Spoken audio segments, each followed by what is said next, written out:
Welcome to the Legacy Through Land podcast, where we're dedicated to empowering you on your journey to land ownership and management. I'm Tyler Markham, your host, and each week we'll dive deep into the world of land investing, management strategies, and the transformative experiences tied to owning your very own piece of dream dirt. With our expert guests, inspiring stories, and actionable advice, we're committed to helping you become a better land manager, hone your investing skills, and start building your family's legacy through land.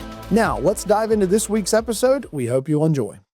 Welcome to this week's episode of the Legacy Through Land podcast. I am really excited to bring on our guest today, which is Rich Hixson with Tagged Out Habitat Specialists.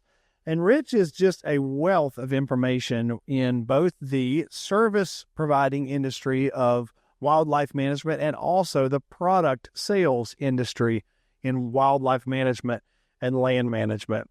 Rich carries a lot of products in his company like PH Outdoors drills, 360 hunting blinds, and real world wildlife seed products, just to name a few.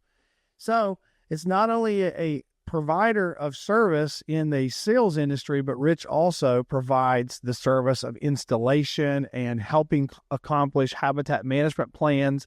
He's somebody you can actually hire to do some of this heavy lifting on your own farm. So without further ado, let's jump right into talking with Rich. I know you're going to enjoy this one.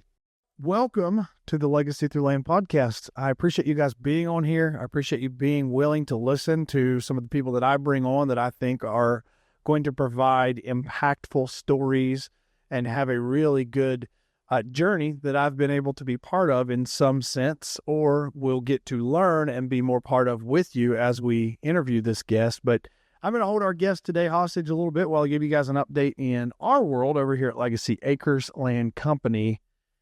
We are busy. I said it in the last episode, and depending on when these come out, it may feel repetitive. You may hear it, it may feel a little bit repetitive, but we had crazy big goals in quarter one of 2025 so that we could kind of cruise in 2024. So we're pushing really hard here at buying as many pieces of land as we can right now. We're pushing with leads. We're pushing with appointments. We're just pushing with everything. And so we all kind of feel like we're bobbing for air, but at the same token, I'm recording this on a Thursday. I'm excited because depending on when this comes out, we will either have gone or are going on a cruise. So I'm taking our team on a cruise next week for their accomplishment of hitting our lofty goal in 2024. So it's all of us are working really, really hard to get to that point, but I'm just excited to be able to bless them with a little bit of a break. So that's what's going on in our world. The thing that I would say is like really fresh on my mind as an update to the chaos of what we deal with on a daily basis is we've had a rather tumultuous transaction, I would say, that has easily been up there with one of the top 10% most difficult transactions that I've ever done as far as the negotiating process and as far as getting things right to finally get to the closing table. And I say all this to say, as I hit record on this, I got a message from my assistant, Hannah, and we are closing. We're finally closing on that piece. So excited about that. It has been a really, really long journey for both the sellers and us to get to a point where everybody feels like we're good and we've got, a meeting of the minds and that we're putting that to paper and we're closing. I have had money in escrow for a good while for that deal. So it has gotten a little bit, annoying on our end that it took as long as it did, but we felt like, obviously the deal was worth doing. So we were able to work through everything with the seller and excitedly we are closing. So we'll talk about that one on another episode. Probably we could do a deep dive as to what were the issues that came into the transaction world and how do we navigate them? Because I think if you're listening to this, those might be interesting to hear. So, but enough of the chaos with us. I'm really, really excited to bring on our next guest, Mr. Rich Hixson. Rich has become a great friend of mine. We met professionally. We're growing to know each other personally. He's getting to know me better personally, and I'm getting to know him better. And I've just needed his help in a lot of aspects. So that's why he's gotten to know me better personally, whether he wanted to or not. It's because I've needed his help. So I've been really excited to get Rich on here and Rich has a ton that he can offer to you as a listener or a viewer, depending on the platform you're watching or listening to this on. Rich has a ton to offer. He's been a really, really great connection for me. He's got a heart of gold. He's just a really hard worker. He's an honest guy, and it's been great to get to connect with him, network with him. We're both pretty open with each other about sharing, other people in our own sphere of influence and other connections, and he's been great to connect people to me. I feel like I've been pretty open to connect people to him. He's a resource I'd love to recommend. And so he's got a really good thing going in the outdoor industry. He's got a really good business here in Ohio that both, I'm going to let Rich dive way deeper, but both provides products, sales of products and sales of seed and, products that are multi-time use, not just one-time use of a piece of equipment or, a one-time purchase. So Rich, we're going to dive deep into kind of his world of working and improving land and properties at the same time as running a business selling products inside of that. So it's definitely going to be worth your listen. So without further ado, I will quit holding you hostage. Want to dive right in, man. Like I've kind of introed who you are, but why don't you tell our guests who Rich Hixson really is and give us the background. We don't have to start at birth, but we'll start wherever you want to start, so where people can feel like they know and understand you. Yeah, well, it's about as simple as it gets. I mean, I grew up small town, southeast Ohio. Went to school, graduating class of 110, and being outdoors is part of the lifestyle here. So kind of grew up in it, big part of my childhood. Did 4 years active military out of high school, and then I've worked in law enforcement full time since then. Really, I've got a couple kids. My daughter's 13, Izzy, and Roman's 11. So really enjoyed bringing them up in the outdoors and, just sort of teaching them some of the things that I grew up doing. But built a business doing something I love, which I think, is always the goal. If it's something that you can go to work and never feel like you're at work, then it's every day is play day. So just really enjoyed doing that and involving the kids and teaching them work ethic, and that's pretty much what I'm about.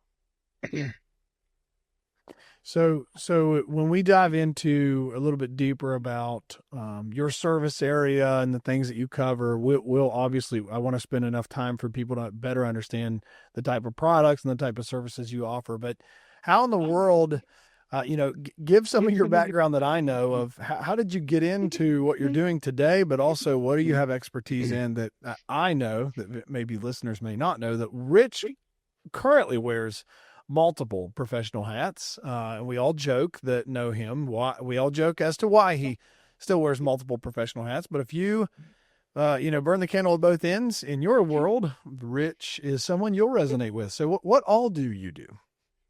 Well, I don't know if we've got more than enough time for that one, but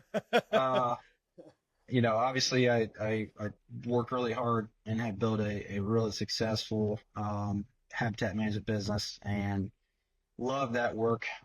That's probably one of my more primary focuses, and this is going to be year 6 coming up for us. That started with just me doing small time stuff. I loved habitat management and managing my own place. As anybody that's ever tried to do it knows, it's not cheap in any way.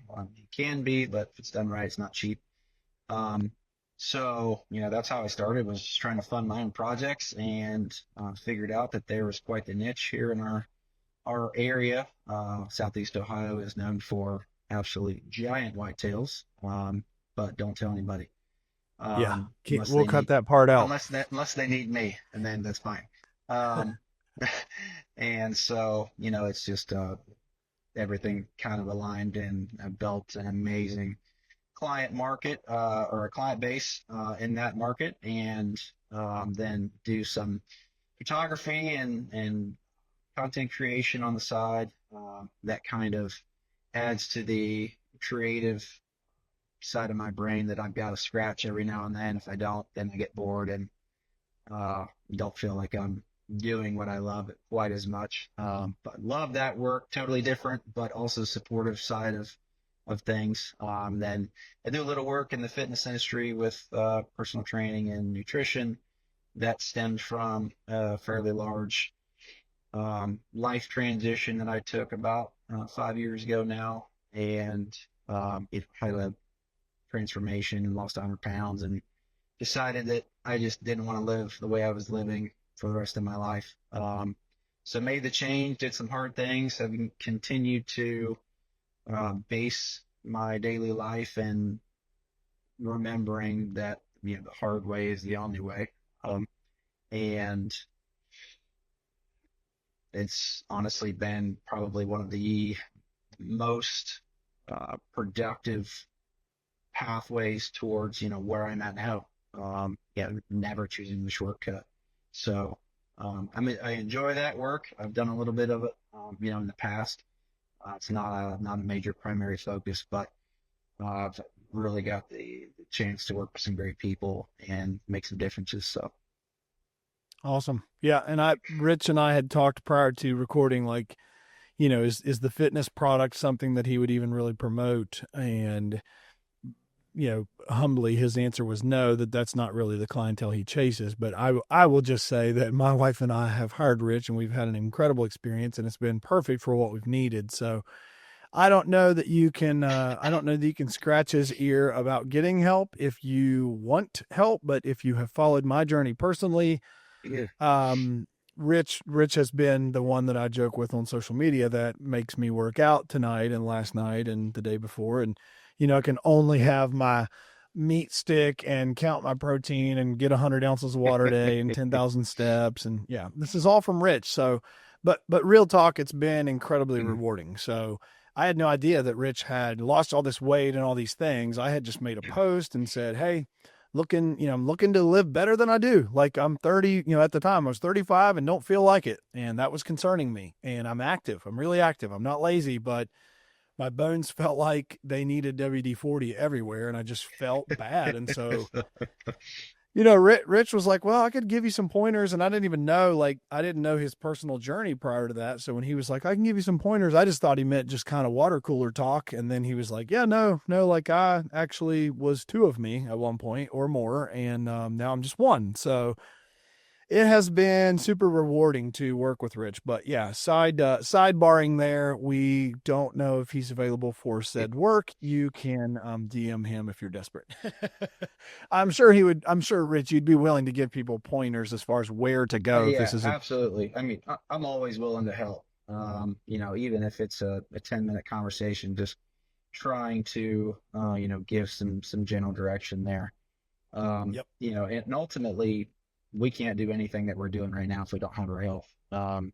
So that's prioritized above anything else that we talk about or anything else that we do on a daily basis. 100%. So tons to learn here. The last thing that I want to just touch on, just so people can understand you as well from the family life aspect, we're going to tie this together. I already know, and I'm excited for Rich to get to share some of his story in recreation and having a business in recreation like me. But what's family life like for you? It's chaos. We'll just call it chaos. I'm sure that, a lot of people would probably resonate with that word too. But, my kids are both athletes. My daughter's homeschooled right now. My son still goes to public school. We're multiple sports a year. I coach in softball, have for a long time. So I still play all those roles at the same time. And doing all this, I think I've probably heard more than I've ever heard before when I'm going to quit my full-time job in the last 6 months. So that must be a sign, but we'll see. Yeah. We'll see what happens there. Well, we've all joked with Rich, but I'll tell you what, the thing that you guys could take away from this, no matter what, before we even get into his journey, is Rich is truly someone that embodies what it's like to work a full-time, because I already know, and he didn't really touch on it, he has a full-time gig outside of his other full-time gigs. And I know how much, work he puts into being a professional in multiple things. And the one that he is really doing a great job at as well is being a great dad and being involved and being present in his kids' lives. If you watch him on social media, there's probably more about his kids and his lady friend than there is about Rich. And so that speaks, volumes to what actually, let's get biblical here, where your passions are or where your heart is, there your mind or whatever will be as well. And that's Rich. I mean, he's done a really good job at that. Look at the thumbnail of this episode. It's Rich on the podium with his son and daughter with medals, and they've competed at, what is this, a triathlon? What is this, a That was actually marathon? that was a Spartan race. Spartan race. Yeah, so that's something we did.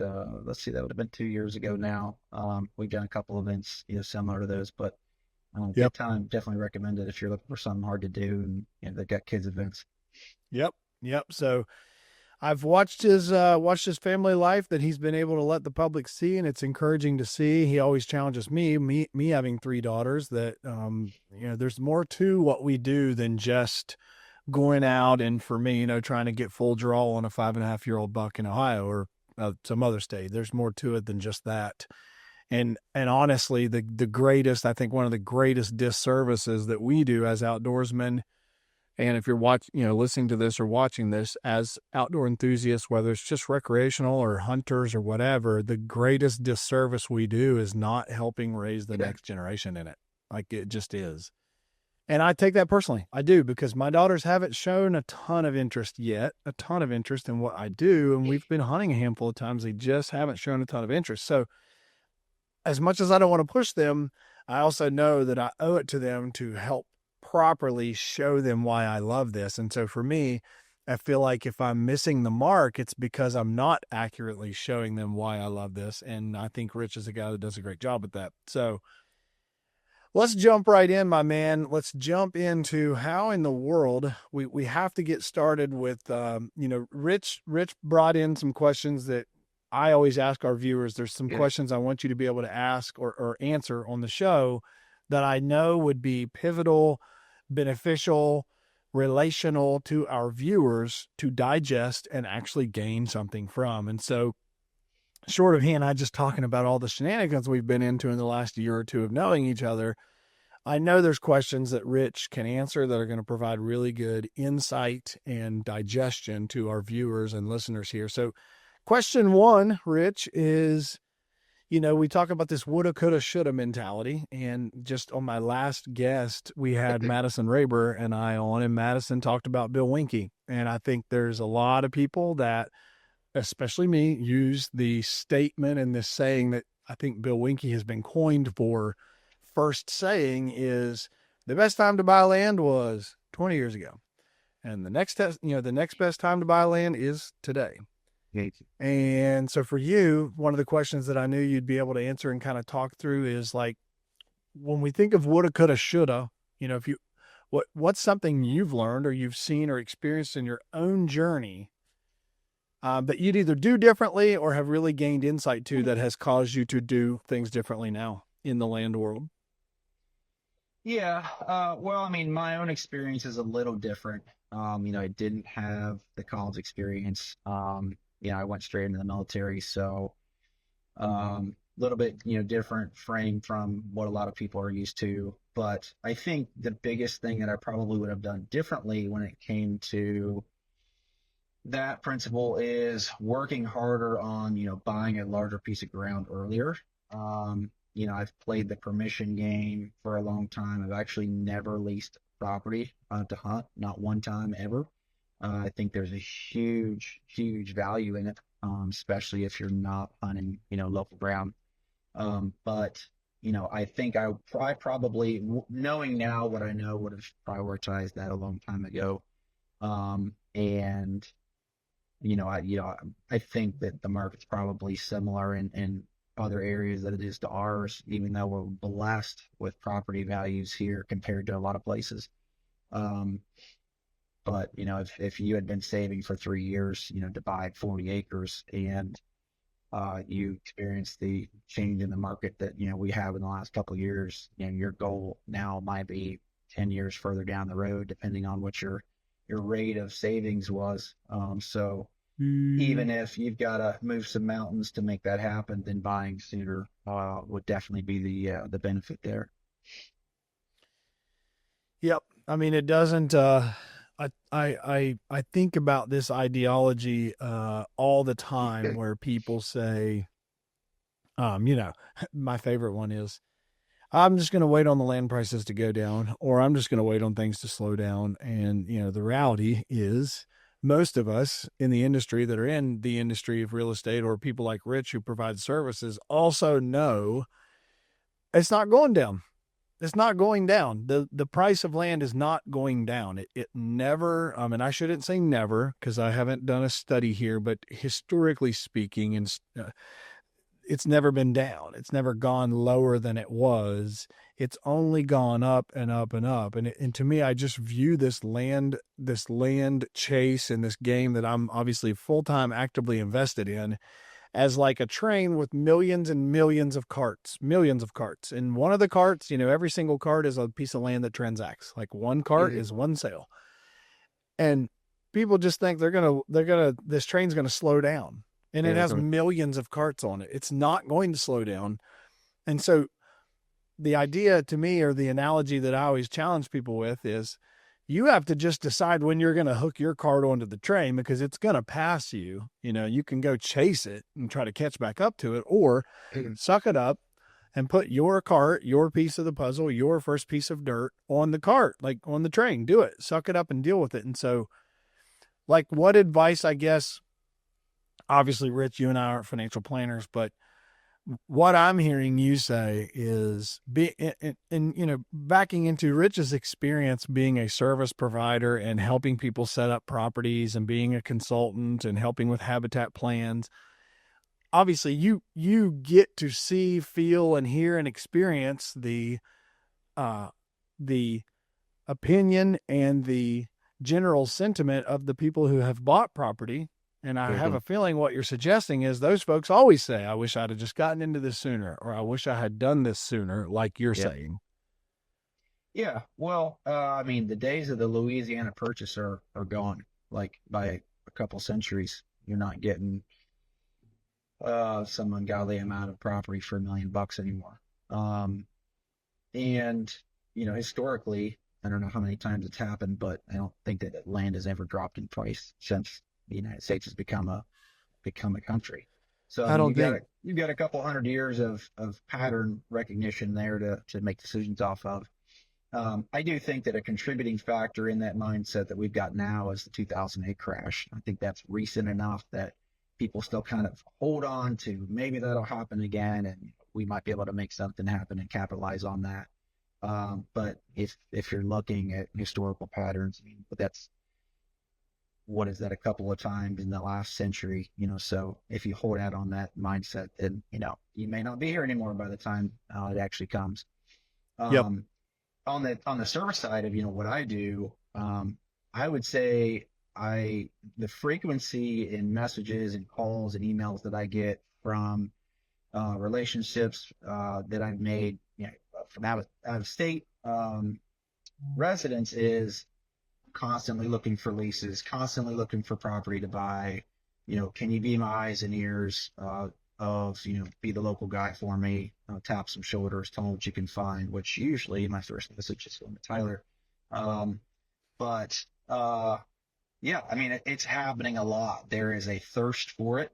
I think that at least some people who are driven with property goals are realizing that now is the time to move, regardless of, you know, what the prices and interest rates are doing. And, you know, I do my best to help those folks as much as I can. I mean, I'm constantly browsing the market myself, even though I'm not in the market necessarily, just so I can stay fresh on what might be available near me. So, you know, I can put some feelers out there for clients and friends. Yep. So the piece that we will spend the most time on is you guys, we won't have enough time to talk through all the products and the services that Rich provides and all the insight that he can provide, but we're going to dive into it as deep as we can, because I'm obviously interested in making sure any listener or viewer of this understands how is someone like Rich, could they be actionable in my own path or in my own journey. So we're going to jump into that. But before we jump into, like, all right, who is Tagged Out Seed Products and Tagged Out Habitat and all the things that are Rich Hixson, Well, I want to dive into like what has hunting and recreation and the things that you're passionate about now with actually getting your family involved and staying into them being involved in both your personal and professional endeavors. Like I'd like to deep dive on that and kind of what that has looked like for you guys. And I'm pretty sure you've got some success stories to be able to talk about. More than me, I would say. I don't know about that. That's a stretch. Well, I mean, honestly, I started out with just the goal to support my own projects, and it's become something that I never really ever imagined that it would. I try to avoid saying that I accidentally found this. I don't know that it was by accident. I know the need was there. I just was unrecognized. But it's really been, this amazing process to not only watch it transform into, where we are today, but to be able to involve my kids in it. They're at the right age where, they're soaking all this up. They are so set in what they're learning now. If I could have learned, what they're learning when it comes to, just the work ethic and business and ins and outs of running a business and habitat management and just understanding the biology of different animals, all those things were things that I had to go out and organically absorb myself from the right resources, because there are a lot of wrong ones out there. Yep. And so tying all of this in, and they're getting up with me at 5 a.m. on summer break and going out and putting out blinds, or working on food plots or anything like that. It's just it's just been amazing to know that they're getting that experience, and I get to spend, even though we're working hard and we're sweating or whatever else, driving fence posts in July. We're spending time together, and it's an all-inclusive experience, I think.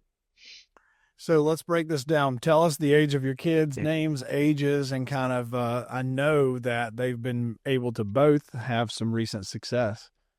Yeah, my daughter is Izzy. Izzy Isabella's her full name, but we call her Iz, and she's 13.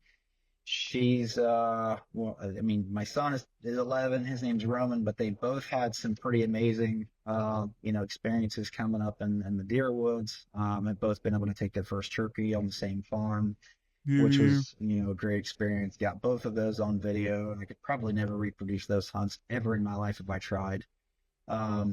But I worked really hard to introduce them, to just the idea of using the resources that were provided us, by God to, feed our families, and what, the purpose of that is supposed to serve, because there's so much information in society now and so much pushback against those practices.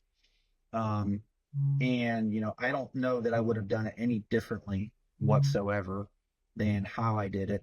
I had an article that I recently wrote just because it's something I'm passionate about that got published. And I decided to do that because I am constantly seeing parents, who love the outdoors, who, same as me, they grew up in it. They want their kids to be able to enjoy it too. And they're always unsure of how to approach that. So I just wanted to share my experiences, what really worked well, what didn't work, what would probably work across the board for most kids, depending on the age group. And it's been awesome. Roman took his first spring turkey last year, and got some great photos of that, which was cool to be able to use the photography side of things and get some framables for the kiddos. Taxidermy. You mean he doesn't have Great. he doesn't have the where we had to blow on the film and get it Oh out, no. and he Yeah, doesn't yeah. have the tailgate down and the fan picture. I mean, come on. Right. Yeah. Well, I mean, taxidermy is awesome to have, but man, with the quality of photos that you could have now, if you have the ability to do it. I've gotten called out to do several, field trophy shots this year between some bigger whitetails, and that's a cool experience too. I love it.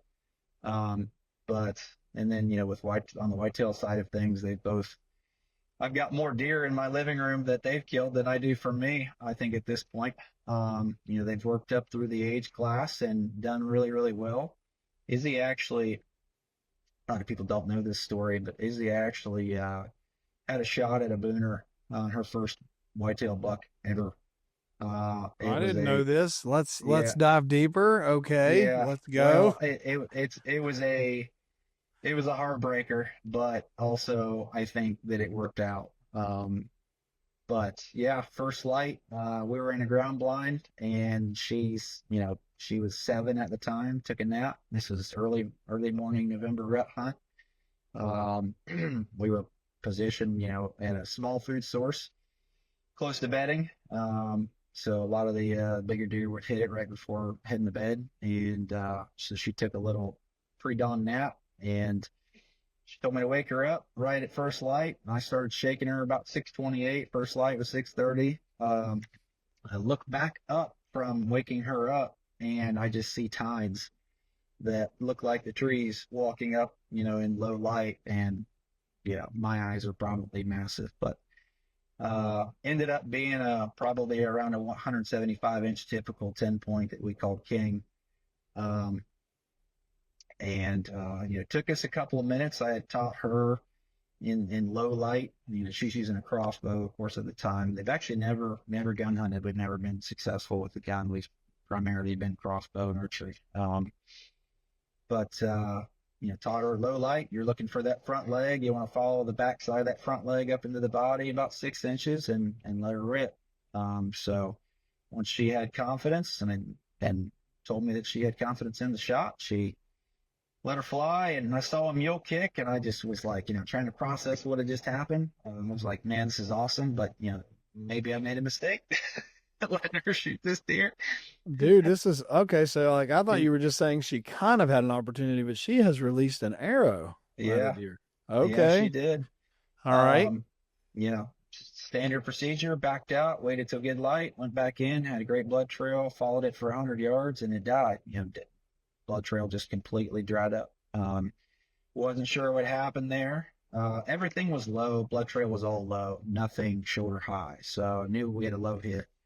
Um, the way he mule kicked, the sound I heard, everything sounded like, we were in good shape. But long story short, she split him open, just a skin wound up underneath the rib cage, and it clotted up quick. He was on camera the very, very next day.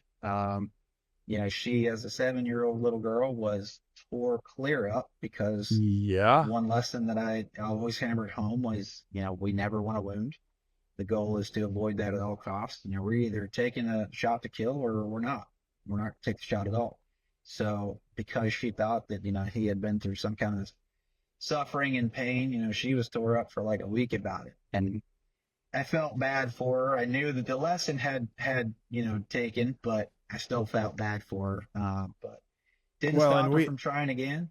we know what that feels like. I mean, Yeah, that's the one thing. It doesn't matter what the age is. If you do right. it long enough, it's going to happen. So we know even as an adult what that feels like. I guess I'd be curious. How would we know? But like, wonder what it does feel like to a 7-year-old. What like I'm It, sure, like you said, it feels deflating because she probably thinks she let you down. She probably yeah, thinks she let you down, but the whole time you knew like this is the reality or a chance that this could happen. right, right. And Taking a kid or anybody into the woods, that can happen. that was the point that I drove home. And I was like, look, everybody that archery hunts experiences this. Some people just go Yep. earlier than later. It doesn't matter. It would have been now or would have been in 10 years. It makes no difference. The goal is to always avoid it, but you've got it out of the way. So next one we need to center punch. And she did. She heart shot her next buck and put him on the wall that year. So it worked out. That is awesome. So And he wasn't a booner. well, probably booner to her. Like once you make that full circle, I will never forget. I didn't shoot my first deer until I was like 15 or 16. So Yep, same. with a bow, I mean, I was younger with a gun, but I didn't shoot my first deer with a bow until I was like 16. But um, circle back here a second. What was the story of the deer at the end? Like, did you know the deer? Do you ever pick up a shed? What ended up We happening? did. Somebody else We get him? did. We were hunting probably within 100 yards or so of a property line bedding area. And so didn't get to shed hunt where he was bedding. But yeah, I mean, we had another year of history with him after that, and then never saw him again. So not real Gotcha. sure. Deer like that, we usually find out if they died around here. Yep. Especially with social media, people are Yep. consistent with putting pictures out there. But yeah, we never heard Yep. anything, so it's hard to tell. Man, that's insane. That's insane. So yeah, I mean, this goes without saying. Rich has been able to not only get his kids out into the outdoors at a young age, he's gotten them equipped for it. He's gotten them outfitted, let's say. He's realistic with them. I know that. He creates realistic standards for them. But the thing that ties into, let's jump into kind of what do you do in the industry? What do you do? What's your passion? And this is where we're going to have the most fun, because I know part of outfitting his kids is putting them in blinds, 360 blinds, and Rich is a dealer of 360 and a bunch of other things. So I like to dive right into how in the world can people benefit from knowing what you do in the industry. And I'll tell you guys up front that I've made a commitment to work with Rich in what I do as far as buying blinds. And I bought a blind. I don't know what, two or three blinds from him last year. And we had just kind of gotten to know each other, but there's just so much synergy between what I do and the services he provides. He's just going to be a wealth of information for you as a listener, and a wealth of knowledge that you'll be able to glean from. So jumping into, we've got the crazy world of Rich as a person and as a now athlete and marathon runner and Olympian and hunter and dad and all that. So we're going to jump into the business hats here of how in the world does Rich make the world work in the outdoor world. So tell us, you got to give the story of how'd you get started in, and I'm going to say Tagged Out Seed, but you've told me it's recently been rebranded, correct?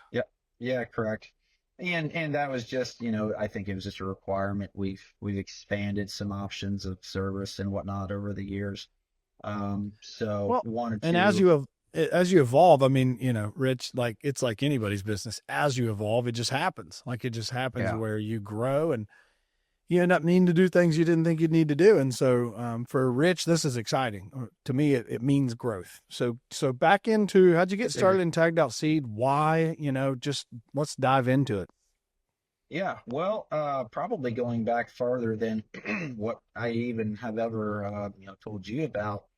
I made a couple of connections just by chance in the hunting industry, and ended up starting out as a dealer with Real World Wildlife Products. I was drawn to them from the get-go just because they had a different what seemed at the time, a different set of values, a different set of business than what I felt like I always saw from a lot of the industry. The character of the folks there was absolutely golden. And so I made great connections with them, started with that, becoming a dealer. And man, honestly, we were tilling gardens and doing little quarter-acre clover plots and, just the absolute most basic work you could possibly imagine. Spreading lime and fertilizer and whatnot, but it was very limited. And the relationships that I built with Real World sort of expanded into 360 and some other areas later on. But part of the reason I started with Real World and why I was drawn to them was because although they may be a higher value product, and a lot of people don't know this, and Joe Burrow kind of put us on the map for this topic, but Southeast Ohio, my county in particular, is the most impoverished county per capita in the state of Ohio. So, carrying something that is higher quality and higher value, that's got higher price point, isn't necessarily the best, best business plan per se. But what I got tired of was only having, the Tractor Supply, the Walmart seed options, unless you were ordering offline, which shipping for seed is insanity.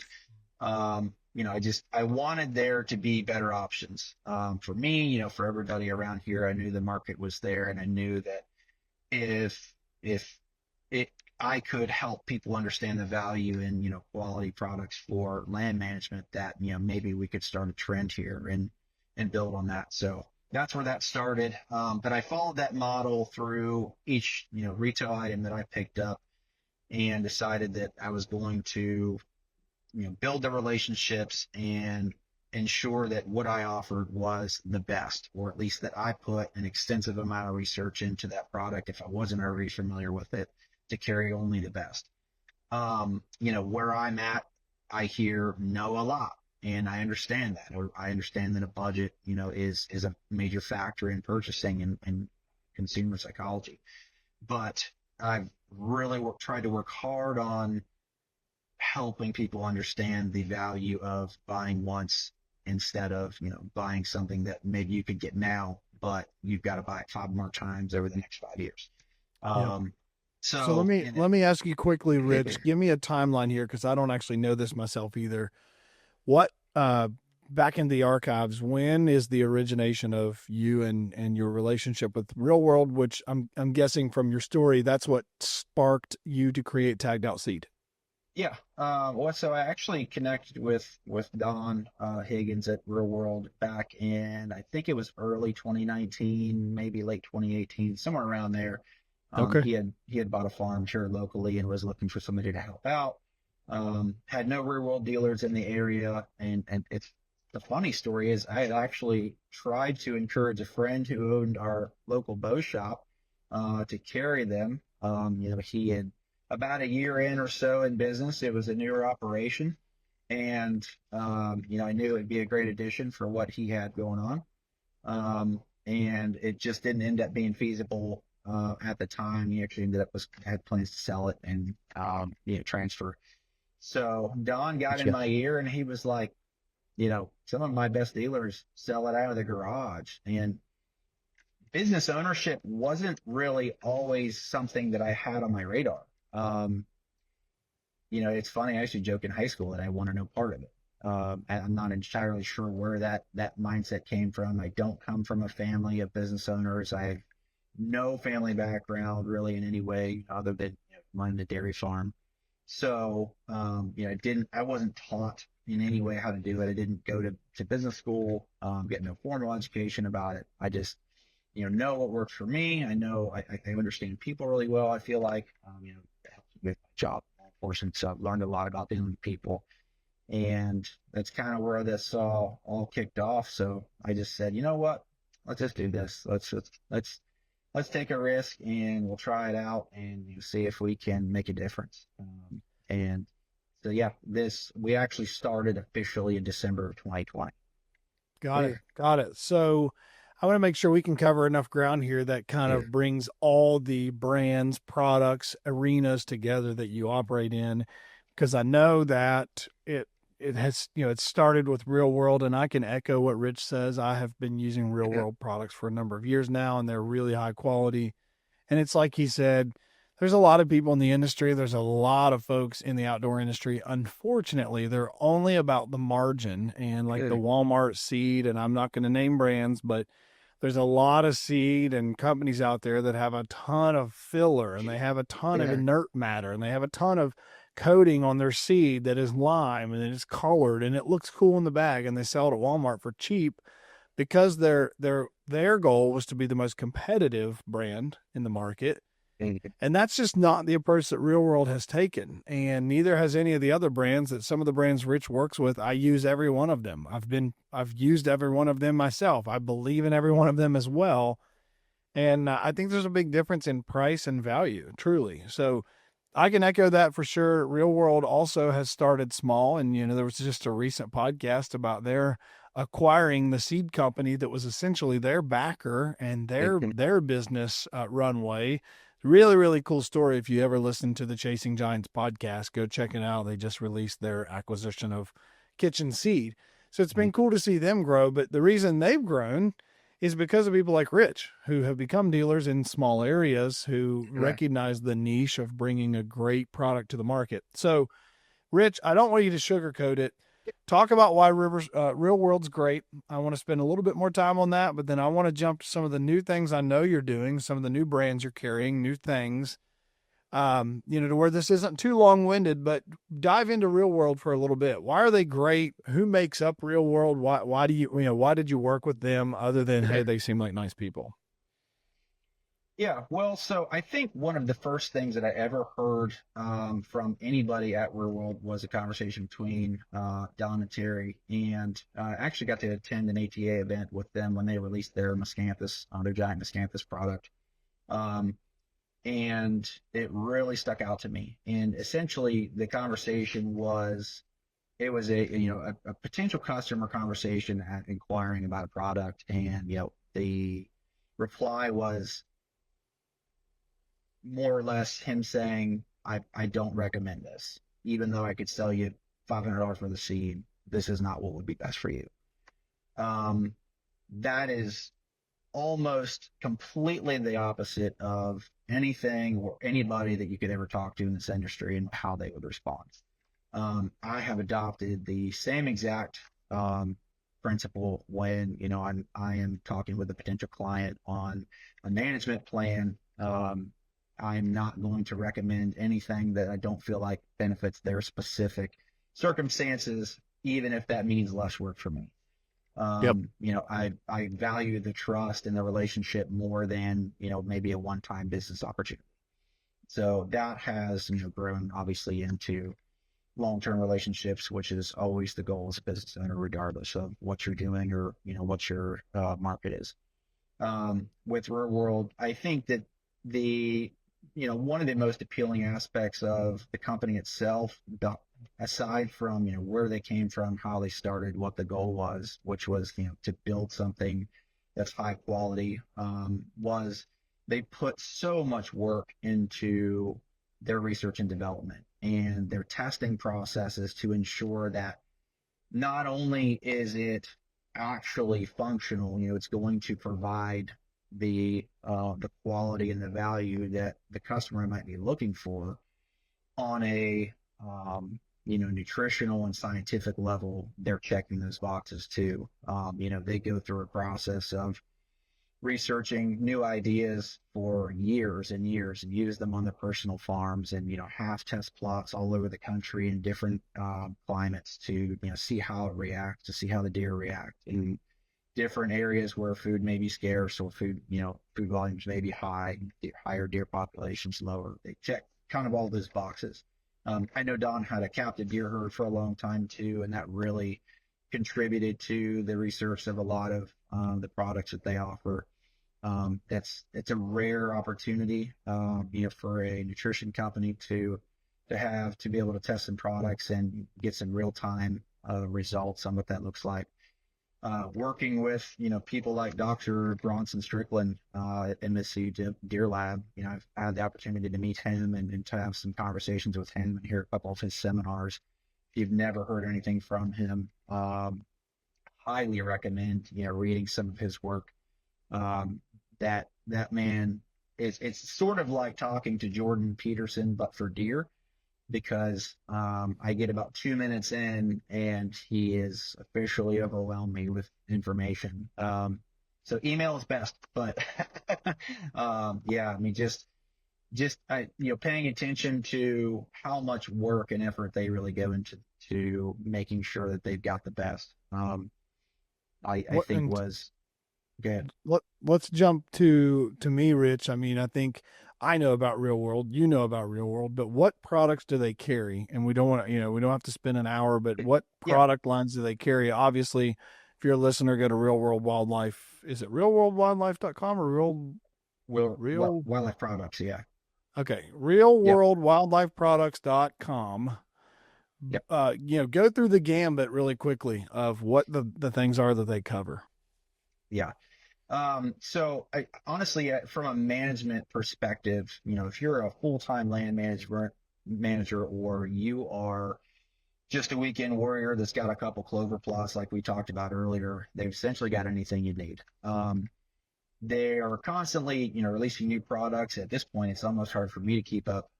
They started a dealer day, an annual dealer day last year. I know they're going to have another one this year, because their acquisition of Kitchen Seed has expanded what's available to dealers exponentially.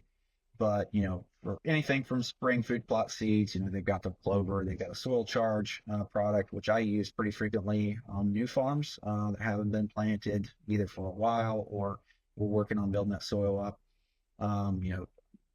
Soybeans have been their staple for a long time. They've got a corn product that outperforms any ag variety, like times 2.5 when it comes to fat, protein content. And I can attest to this. I've planted it and harvested it and shelled it myself. I have a wagon of it in my farm. I actually sent it off, Rich. Quick little plug here. I sent I didn't, but a guy that I sold mine to that's a good friend sent his off, and it tested at almost 12% protein. So unheard of in a corn. So not just height, but obviously when we talk about what they cover, you're talking fall food plots, perennial food plots, annual plots, screening matter, minerals, corn, both from the seed corn, seed beans. They have feed corn, feed, beans roasted, multi, what would you call it? Complete feed, I think they call it. Yeah. Couple options for supplemental feed, and then they've got special fertilizers that are mixed specifically for food plotters because most general bag fertilizer is geared towards ag farmers, and so we end up having some more waste because our goals are different. So they mix some fertilizers up. They've got herbicides, just about anything you could imagine. Yep, and they've got a wealth of knowledge too, as far as.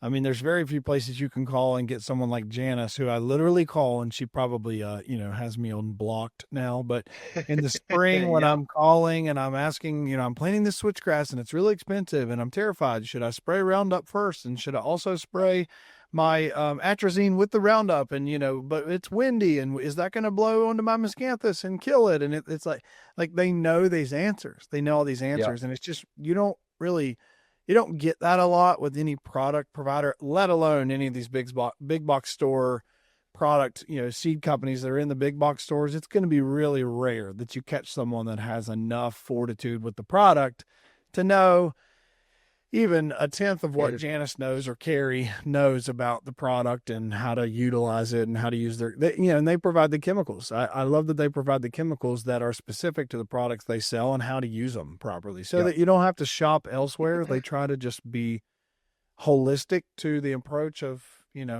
putting the seed in the ground. So we got to keep going because I know there's more stuff going on. Real World is one of your arms. You do a lot of seed, both sales of seed, installation of seed, let's say. Am I correct in that? Yeah. And I actually adopted the same principle, the one-stop land management business. And it's kind of what I've established here. I try to be able to provide everything I can when it comes to anything, whitetails, or, if you're just a land management major in general. 360 hunting blinds, we're working with Novix tree stands, which I've been really impressed with. Spartan trail cameras, I think they've got a great product. I don't have a close personal relationship with the folks at Spartan, and the trail camera industry is interesting, a little bit different than, some of the other products that are out there. Very much so. It's very saturated. There's a lot of data. There's a lot of information if you're a consumer that's trying to learn. I went through as much personal research as I could and felt like Spartan really hit the nail on the head as much as you could when it comes to quality and still being, budget friendly in a sense. They've got a great warranty. Anytime I've needed anything from them, they've been awesome. And then became a dealer for PH Drills and PH Outdoors. Naturally, I'm attracted to anything that's going to be user-friendly, higher quality in what I do. I use a G5 for most of my planting if it calls for that or supports that method. And we had that major drought last year, so I said, all right, well, we're going to put it to the test and drill through some brick. And was really impressed with it, even without additional weight added. Just changed my seed depth selector and went to work and had good results once we finally did get some rain. So was real impressed with that for sure. So let's unpack, PH Drills is a new one for you, Rich. PH Drills is a great brand, great product, formerly Genesis Drills. Yeah. PH stands for Paul Hollis. Paul, from everything I've seen in the industry, is just a fantastic guy, and he's a lot like Rich. He's very available for his people.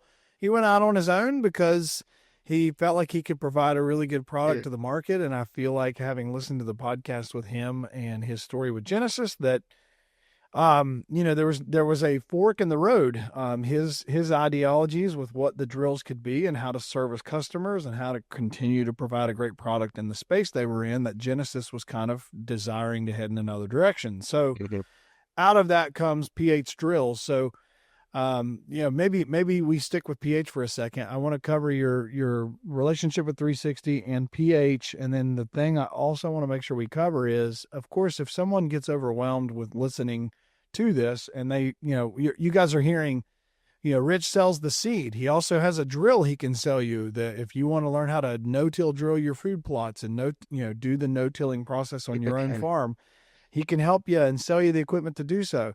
He can also outfit you with 360 blinds. He also can help set these up. But there's this huge aspect of Rich's product or his service providing that I want to make sure we get to. That is, if you're overwhelmed and not ready for some of the conversation we're having, as far as what is it like to own a no-till drill, and what's it look like to run one, and what's it look like to buy premium seed that's actually not full of fillers, and it's not a waste of money, and it's specifically geared to whitetails.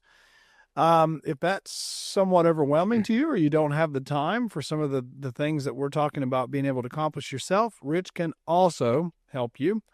And this is where I think he really, really shines with providing the services that he provides to a lot of the clients that I know he works with that are friends of mine, and clients that he works with on the capacity of actually installing these things for them and actually helping them with their habitat projects. So I know we're bouncing everywhere, Rich, but cover 360 blinds really quick. Why do you like 360? Why do you like PH? And then let's jump into, in case that doesn't tickle their fancy, how do they talk with you? Yeah. Well, so it's kind of, I've joked with both of them about this, but the day that I met Don Higgins for the first time was a field in Pike County, Ohio, and we put a couple 360s together. So that was my first experience with, on both fronts there. But I was really impressed with the quality, at that time we're talking, 2019. So 360 had about 6 or 7 years in the industry at that point. I know Don, liked 360 so much, he's talked about it several times that he tried to acquire the company. I really think that they have, any business, any manufacturer's goal is to create something that, isn't already out there, to be different, and, also make it affordable in ways that everybody can enjoy it. And I think 360's done a fantastic job of creating a product that is higher quality. It's going to last a really long time. Obviously any kind of higher quality hard-sided blind's an investment. But I've gone through enough soft-sided blinds that I probably could have bought a couple of them myself at this point. So, I understand the value there. I think the big game changer for a good blind, from my point of view, is the experience with my kids has been completely different.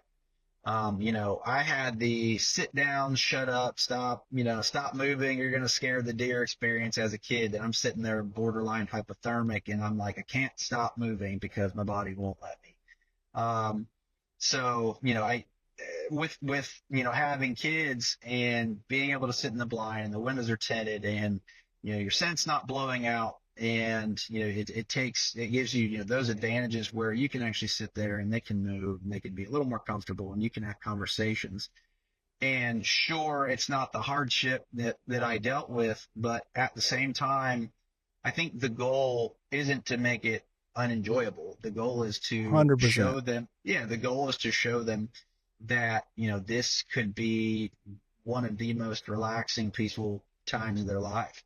And so, having that better experience in a blind, and, being able to just sit there and chat, have conversations with them, and point at the deer that are 15 yards from us and we don't have to worry about it, has been a game changer. Late season hunting has been a big difference there, especially the super cold temps. The last last big buck I killed was in single digit tips, and we only had 1 week worth of it. And I knew that's when I was going to have my chance. So plopped in his 360 and made it work. Probably couldn't read that script any better either. So he's on the wall now. Yeah, I mean, I cannot resonate with you more, man. I didn't have any of this as a kid either. I was sat on a stump and told to be quiet, and we're going to do a big long deer drive, and I'll never forget running, like literally walking back to my grandma and grandpa's house at like 8 years old, crying the whole way, feet are frozen. It was probably 20 minutes, but it was like sideways snow, and here I am, they're trying to teach me how to fall in love with hunting, and it was like the exact opposite thing happening. So when we talk about putting kids in blinds, I mean, there's going to be the campus that says, "Oh, you're just making them soft." Well, let's see how long your kids last when you go put them in sideways snow and expect them to hunt in January. It doesn't happen, and it's like you said, they don't learn the enjoyment of the sport. They learn to hate it. They learn to get bitter about it. They learn to get angry about it because you force it on them. So can't resonate with you enough. It's a really, because I have the same experience with my daughters. It's one of the best ways to get them into the outdoors. And I think the best thing that I love about the blinds is that they get to see if the blinds are done correctly, you're in them correctly, they're at least quiet enough that they're not affecting the game close to them. They get to see unadulterated action out of wildlife. Like they get to see the untainted version of how wildlife interact. Versus like, don't move in the tree stand and don't pick your arm up and like they're on edge. Those skill sets can be developed later. You got to start with the love of hunting. And the last thing I would say is I cannot tell you how many guys, countless number of guys in my own friends and colleagues, business colleagues have said how much more deadly they are in a hunting blind, in a permanent blind, in a hard shell blind, especially from a scent control aspect, how much more deadly they are in those blinds than stands. And I mean, you've seen this, that you've seen the progression in the industry. We've all seen the progression in the industry from look at the juries. There's some of the guys that I respect the most. I bet you 90% of the deer they kill now are out of hard shell blinds. 90%. And I'm sure there's podcasts out there or times where you could sit down with them and get them and they would say, yeah, this is how we're more deadly. This controls our movement. This controls our scent. This controls the environment, and it controls the way our videographer can film and get the hunt captured. It's invaluable. And the other thing I'll say and shut up on blinds is from a land flip perspective, I actually do think that they provide an actual value increase in the land. I do, both obviously in the usability of the land, but I do think they provide a value increase in what a farm is worth if it's got blinds on it and they're well set up and they're good blinds and they're not junk. So, Rich, the one thing I want you to touch on with 360, obviously everything we're talking about, guys, Rich is the dealer of, he can hook you up. We'll tell you how to get a hold of Rich. So this isn't some kind of a teaser where you can't actually work with Rich. We'll get you connected with Rich, but Rich, talk about, to me, the advantage that 360 has in the market amongst all the other things we have already said. Can you talk to the listener about the setup of a 360 and how they come? Yeah. So, I mean, typically you're looking at hard-sided blinds. They don't come assembled, or they come assembled. 360s do not come assembled. Sometimes when I get asked that question, I get a frowny face. Because I don't know that the advantage is understood initially. What I can tell you is I've set these blinds up in areas that there's no chance I would have ever gotten a blind that's completely came assembled. I would have ever gotten to that location ever without tearing it up or, breaking it in half. I mean, if I had to tote some of these back there assembled, I would have been puckered the entire way. So, that's a huge advantage. Another one is just from a couple of the models that they offer, they have window options. And the best thing about that, between like the 360 Pro and the Pro XL and some of the window options that they have is when you assemble it, you can set those windows up exactly where you need them for your location, where you're putting that blind, where you've done the homework, where he's coming out, where the deer are, accessing or where they're leaving the plots from, wherever you're at. And so you can set up your best windows, according to the research that you've done in that spot. So That's a huge advantage, I think, that they have. Their window systems are what they're known for. You've obviously got a 360-degree view. There's windows everywhere, but the counterweight sliding window system that you can open with one hand and keep a hold of your bow, gun, or whatever you're using, is such a game changer. It's something that you might not you might overlook if you're at a show and you're sitting in one and you're like, cool, I've seen something like this before, whatever. But man, I'm telling you what, when there's a 170-inch whitetail in front of you and you're shaking so bad you can't hardly even feel your fingers, and all you've got to do is yank a counterweight down to make the shot happen. You're thankful for it. So those little things matter in the moment. Yep. I can personally attest to when you get a 360, obviously you can go to 360, what is it, 360huntingblinds.com. Yeah.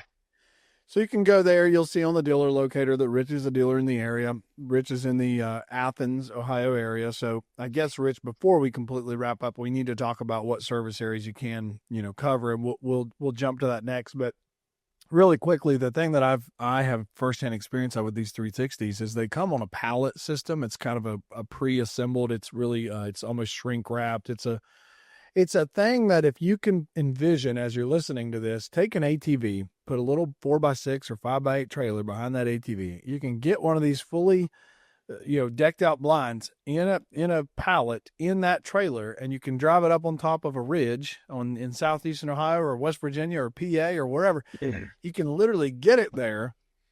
In 1 or 2 trips, you're going to have the whole stand and the blind there with an ATV.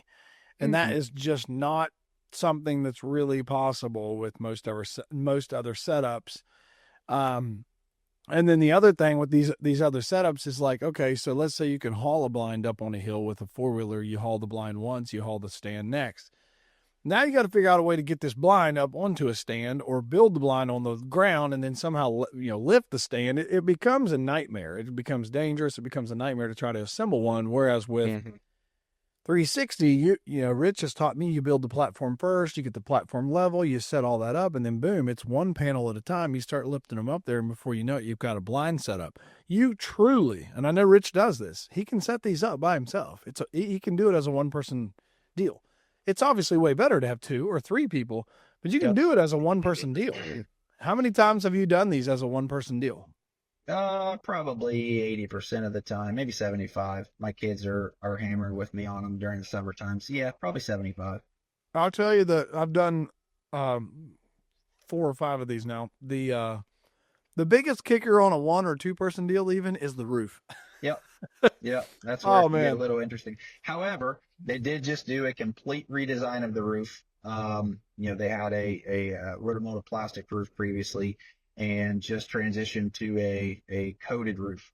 So most of the roofs are somewhere between 15 and 20 pounds lighter, which doesn't sound like a lot, but man, I'll tell you what, no, it's a lot. Hauling that thing up yourself, it's a huge difference. Well, and the thing that I finally realized after doing like 3 or 4 of these blinds was usually the roof goes on last, and you usually got the least energy by then. So you're tired. You've put all these panels on, and mind you, I mean, we're talking about setting up a fully legit hunting blind. We're not talking about popping up a ground blind on a platform. This is a legit full setup. So by the time you've done that and you've leveled the platform and all that, then comes, got to get the roof on. So it is a stretch, but I'm just telling you, I don't know of other industry. I don't know of other manufacturers where that even exists to build one by yourself, let alone assemble a blind by yourself. That is a legit blind. So that's 360. Can't say enough good things. Can't say enough good things about that. Rich, jump to pH. I don't want to take, I don't want this to turn too long, but jump into pH and just kind of your opinion and thoughts on pH. And I think you might have to, obviously for the viewer to fast track themselves to what is a no-till drill. There's obviously a ton of information out there about what is a no-till drill, but there's a ton of difference in drills, just like there is in any other product. There's a ton of variation between quality, performance, and the features that, actually work. The only thing I'll say about pH and versus other manufacturers or other things in the industry is it's like every other thing. Like, let's talk tree stands. you have people making tree stands that have no concept of how tree stands work or what the usability of a tree stand is, and therefore they make a product that's totally misses the mark for what the industry needs. And with PH, this company is built for and by dudes that love the outdoors and planting wildlife food plots. So you don't have a big ag manufacturer here. You know, you don't have a big ag company that's just trying to get into a space. So they put a product out they hope people will buy. You have wildlife enthusiasts who have built a product for that means. So that's my tidbit. What's PH drills, Rich? Yeah, well, so I mean, ideally, with a drill, the biggest advantage is you can plant your seed in one pass without turning the soil over. You're reducing, weed germination. There are several big advantages, but that's the main goal. It's built for efficiency and hopefully to kind of reduce your weed competition. With a drill, when I am looking for quality, and the materials matter, obviously, but this is something that you would intend on lasting you, a couple of decades. So maintenance ability is a big deal. Being able to work on it, when bangs need replaced or front disc gutter need replaced, whatever, is a big deal. I think that's probably one of the biggest advantages that PH has over a lot of other models is they put a ton of effort into the design so that it could be maintained really easily. If you've got parts you have to replace, then that's not a 2 to 3 day job. And if that happens, which normally it happens when you least need that to happen, so your equipment's not down and you can get back to up and running. They've got some options with the PH I think are really helpful. The front cutting cultures, some seed hopper dividers, things like that I know are helpful. One larger advantage of the PH2 is where they have made certain things optional. They were able to budget it accordingly, so it's not coming standard with quite as many things as maybe a Genesis did previously. But you can add them on. However, some of those add-ons, maybe some land managers didn't need that in the first place. So now they can afford a 5-foot drill that previously was maybe a little bit more. But if you need a small seed box for grass seed or a native seed box, something you can still put on there. It also reduced the weight, so you're able to use a 5-foot drill that weighs 1,800, I think, touch over 1,800 pounds, with a tractor that was half as big, or the former, the Genesis drill was close to, I think the HD model was like 2,800. So you have 27, somewhere around that ballpark. So that's a hefty drill for only being 5 foot wide, have 5 foot planting width. So some big advantages there for sure. The company has been fantastic. I've had a couple of conversations with Paul, and I think they're going in a great direction. They definitely follow the principles that I'm looking for as a small business owner and providing, the best that I can find. So have nothing but good things to say about them. Yep, for sure. It's an investment. A drill is definitely an investment, but we could spend 2 or 3 podcasts talking about the advantages to no-till versus conventional methods. And man, the biggest thing that I keep thinking through is time, tons of time, the fuel. I mean, I never really focused on this until I started to scale up in my own operation. But last year I planted 16 acres of food plots on my own home farm. And that's a lot. Like, it's a lot to do that if you're going to conventionally, disc and seed and then drag your fertilize. I mean, it's just a ton of passes. It's a ton of work. And obviously for me, the other big benefit to no-till is, like, you're constantly disturbing the, and I'll butcher the wording, but the ecosystem of the dirt. You're constantly disturbing that, and like the earthworms and all the things that are revitalizing and kind of recycling its own organic matter back into the soil. You're just constantly disturbing that by disking. And you're also, the big one, you're losing moisture. You said it.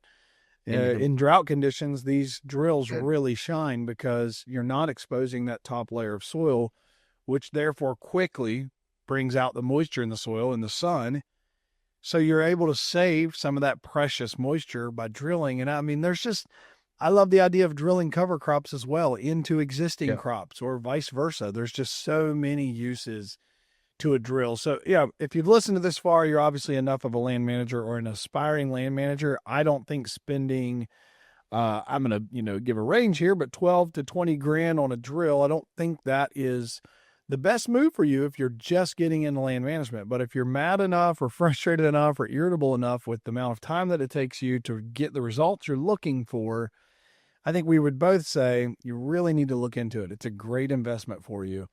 And, gosh, there's just so many things I keep thinking about with the drill. But like to me, the other one is the efficiency of knowing, like when you buy seed and you say, all right, this is going to be planted at 5 pounds to the acre, but I have a 3.26 acre plot. Well, how are you really going to know that you put 3.26 acres worth of seed out? What you're going to do is you're going to put a 5-pound bag out. If it was 5 pounds to the acre, that's what you're going to do. And you're going to use a quarter too much seed. And we know where that goes. Well, with the drill, if you set the drill correctly and you drill the plot, it's putting it out at the correct rate for the size of the plot. So you just maximize the efficiency of what you're going after. There's no waste. There's less waste. And, there's just so many things. So PH Drills has been a great product in the industry. It's only getting better. And Rich is a dealer of PH Drills, so he could sell you one if you want to learn more about them. Yep. Yeah. And that, I don't even know them all off the top of my head, to be honest with you, because there's probably 30, but just about any implement you could imagine when it comes to, tractors, skid steers, excavators, hay equipment. I can get you taken care of all of it, and I've been able to drop ship on some of that stuff, so you don't actually have to be a local to me for me to be able to take care of that. So huge advantage. Nice. I've gotten a couple flail mowers out to some folks in Michigan, and some other things too. So and Nice. certain products we have dealer coverage areas, and we try to we're always respectful of that, but other products operate a little bit differently. So you asked me earlier about, coverage area.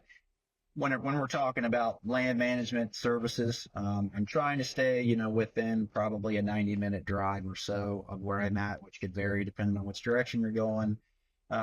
Preferably south of I-70. And I'll reach out towards Cincinnati a good ways. I actually work that direction, so that's not as much of an issue for me. I'm able to coordinate that with work schedule fairly easily, but most of the time we're talking about a 75 to 90 mile stretch in most directions. So let's dive here deeper though. Let me make sure I want to transition this to not only if you want to be the DIYer, the elbow greaser. Rich and I are the elbow greasers. We like to DIY and get our hands dirty and do these things. You may not have the time to do that, or you may not have the trust in yourself to do that just yet. So this is where Rich can actually also help you.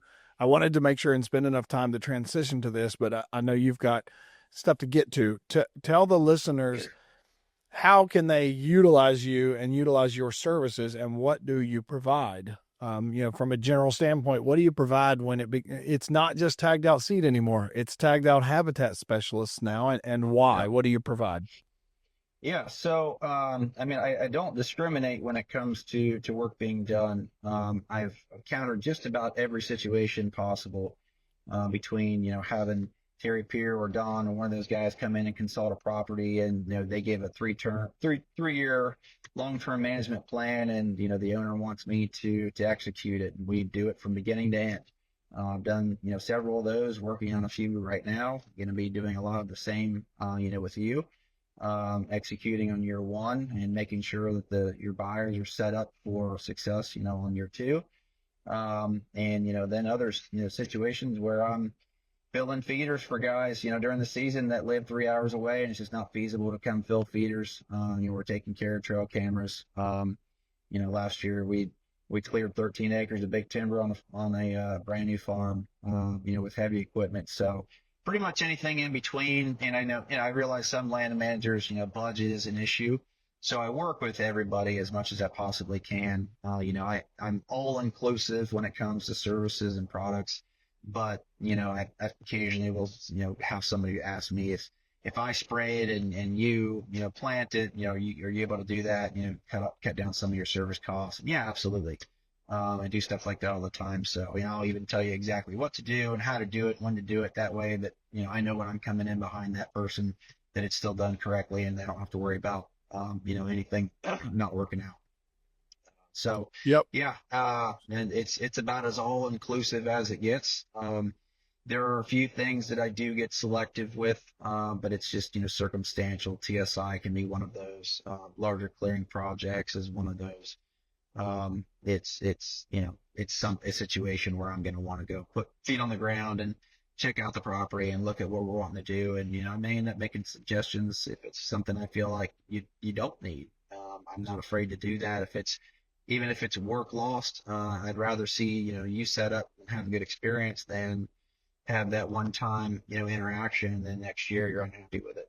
There are certain things that we do as land managers that you can't undo. You can't undo for 30 years. So that's a fact. Putting thought into that, making sure that the right questions are asked before doing any work is definitely important.